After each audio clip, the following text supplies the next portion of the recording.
but also in many others like freestyle wrestling, BJJ, grappling, sambo, sancho, etc. It is imperative for an MMA athlete to know it well, but unfortunately I have seen many fighters that make a lot of mistakes when executing it. Here are the most common ones. 1. Bad posture. Having a proper posture is imperative for a double leg to work. You want a good athletic stance with a straight back and slightly leaning forward, like the start of a deadlift. If you are too upright, then you will not be able to produce a lot of power upon contact. If you are too bent over, it is easier to sprawl on you. The correct stance will offer maximum forward potential and power generation. The head should be up and pressuring sideways when cutting the corner, not down. When the head is down, it is easier to push it down, sprawl, and get a guillotine. And of course, you want to avoid all of these. When shooting in for the double, some fighters tend to look away from their opponent in fear of getting punched or kneed to the face.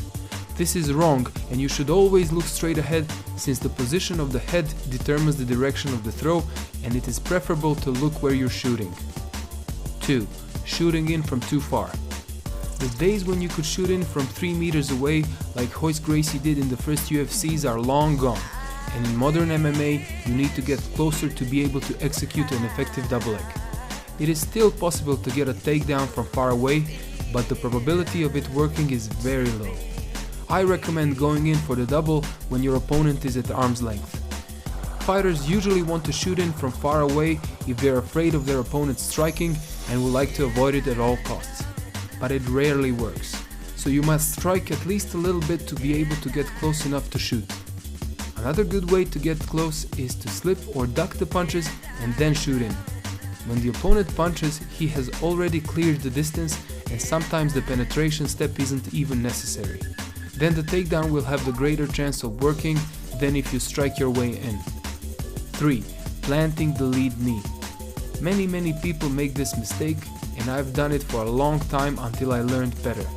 The problem with planting the lead knee is that the force is going downwards instead of straight through the opponent, thus making it harder to finish the takedown and easier for the opponent to sprawl. What you want is to make a sliding motion when penetrating, just like a child descending on a slide. 4. Searching for the legs with arms. It is quite common for the practitioners to search for the opponent's legs with their arms instead of concentrating on chest and shoulder penetration. The arms are there to trap the legs and are weak if you're too far.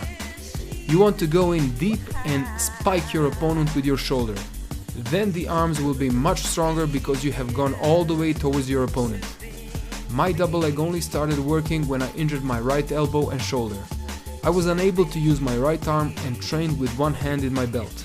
So in order to succeed in double legging someone with just one hand, my penetration had to be perfect, and this is how I learned to do it properly.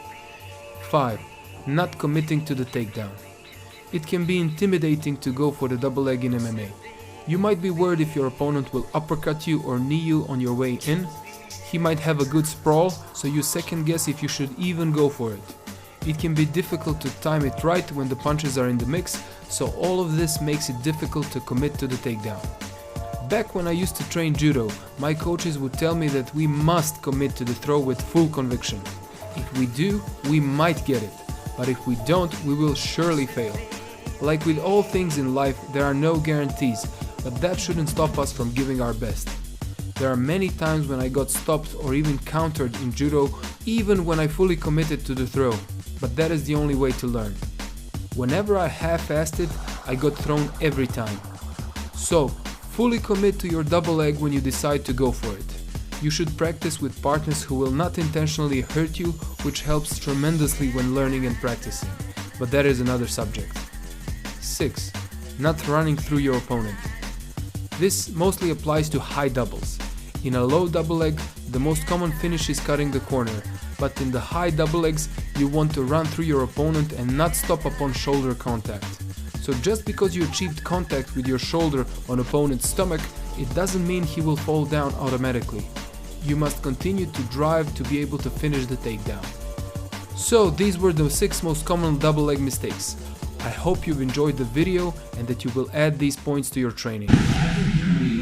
is once I get in on the shot, make sure I get my good penetration step to start always, at least in between his feet, so when my knee drops down, my shoulder penetrates through.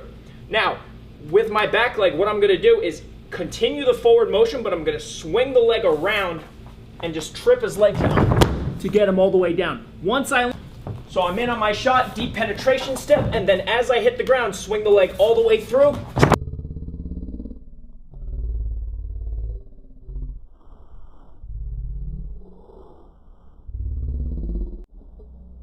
In the entire time, and we can see that constant pressure. Chael Sonnen and how advanced has He's got a hold of him. He's going for a ride. Bam! Chael pushing for that takedown. And you know what? That's the difference in the fight right there. with submissions. And the takedown. Anderson's ignited. And he's shot again. With forever.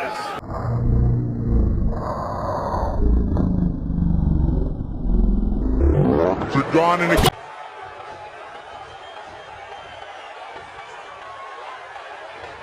Oh, please stop. I can't let you get close. Give him a stop.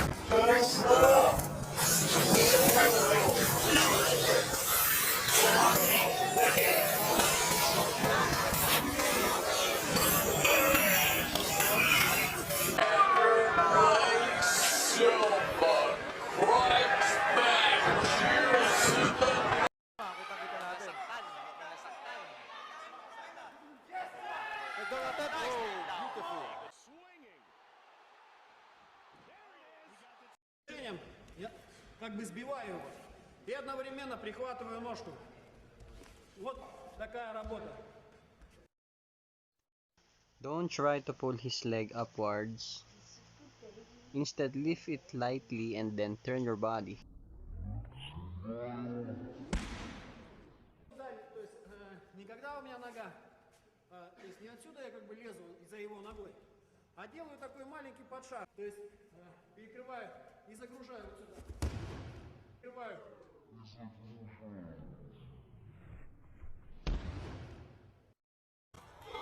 Er hat auf jeden Fall gesessen. Aslan wunderschön. Direkt.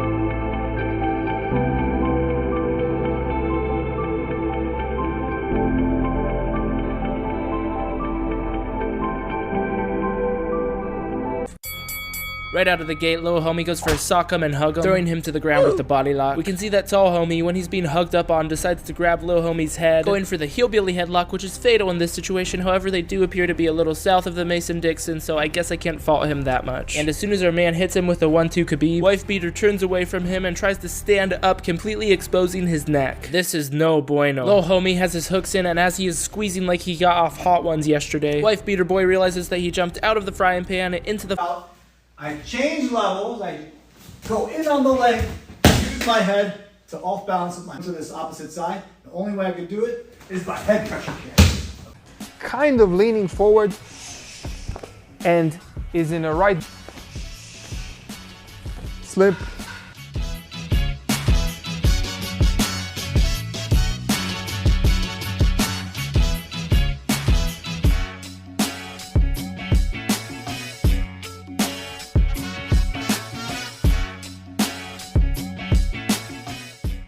From the jiu-jitsu fighter. He has the classic BJJ fighting plan. Takedown. Taking that deep penetration step, keep my head nice and high so I don't get stuffed and sprawled on. And I'm also wrapping my arms right here around the knees. Taking my step through, and I'm going to be finishing that takedown. Jab, cross, hook to distraction. I'm pushing him off balance. And now I'm in perfect position here. Change my level, take my shot, and get Shane down to the ground. So instead of trying to shoot my double leg here, it's going to be kind of hard to see to grab and reach around. He has his hands there. He has knees he can throw in MMA. It's going to be tough to get around. So what I'm going to do is throw my straight and step through and finish the takedown. One full time through, it looks like this. All right, so the technique for this punch, I'm taking that step forward, and now look what position we're in. Perfect for the double leg. All we got to do is change our level, drop that knee to the ground, and finish the takedown. Now he's coming forward, he throws that punch. This punch and cuff around the wrist. Remember, in MMA we want to utilize as many tools as we can. In this case, I can actually grab with my hands. So I'm grabbing this wrist, and now I'm just changing my level, still holding onto the wrist here. Kind of makes Shane off balance a little bit, and at the same time, gives me a nice and easy route right to the back of his leg. So once we get in this position where I've changed my level, I'm cuffing the wrist, I'm just going to finish by shooting in.